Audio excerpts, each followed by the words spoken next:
everyday lunchbox struggle is real. Kids want tasty food, parents want healthy food, and we want something quick, simple and guilt-free. Today let's make a simple, healthy and tasty homemade lunchbox. No junk, no deep frying, just pure nourishment. I'm making soft ragi roti with light and comforting bottle gourd sabji, perfect for kids. First, I peeled the bottle gourd and chopped it into small pieces. Bottle gourd may look very simple, but it's one vegetable that keeps the meal light and comforting, especially for kids' lunchboxes. I always cut it fresh just before cooking so it stays juicy and retains all its natural goodness. Sometimes the simplest vegetables become the healthiest meals we pack with love for our kids. For me, lunchbox cooking is not just about food. It's about sending care from home in every bite. Now let's prepare a simple tadka. Heat a pan and add little oil. Once hot, add mustard seeds, jeera and urad dal. Now add curry leaves followed by chopped ginger, garlic and green chili. Saute for few seconds until the raw aroma disappears. Next, add freshly chopped coriander stems for extra flavor and a pinch of turmeric powder. Now add the chopped bottle gourd. Add salt as per taste and mix everything well. Bottle gourd releases its own water, so no need to add extra water. Cover and cook for about 10 minutes on low flame until soft and perfectly cooked. Finally, add fresh coriander leaves and give a gentle mix. Light, nutritious and kid-friendly sabji is ready. With our simple and comforting bottle gourd sabji ready. Let's now prepare something wholesome to go along with it.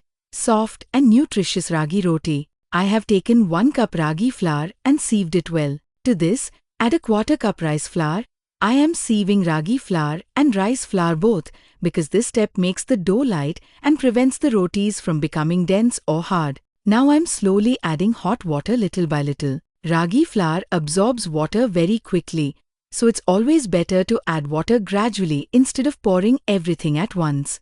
Hot water helps the flour cook slightly and bind better, which makes the rotis much softer. First I mix it using a spoon because the water is hot. This step also helps combine the ragi flour and rice flour evenly. Once the mixture becomes warm enough to handle, I start kneading it gently with my hands. Knead it slowly until it forms a soft and smooth dough. The dough should not be too dry and not too sticky, just soft enough to shape easily. Proper kneading is very important because it helps the rotis stay soft and prevents them from breaking while cooking. Now take a small portion of the dough and roll it gently between your palms to make a smooth ball. Then lightly press it to form a flat ball like this. This makes it easier to start shaping the roti. Next, take a little dry flour and coat the flat dough ball on both sides. Dusting with dry flour prevents the dough from sticking while tapping. Now place it on the plate and start tapping gently with your fingers. While tapping, I like to sprinkle some sesame seeds on top. Now gently press the sesame seeds while tapping so they stick nicely to the roti.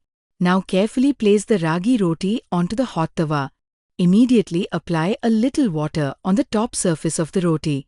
This helps the roti cook evenly and also keeps it soft. The moisture from the water creates steam, which allows the roti to cook nicely from inside. After a few seconds, once the bottom side is cooked, gently flip the roti.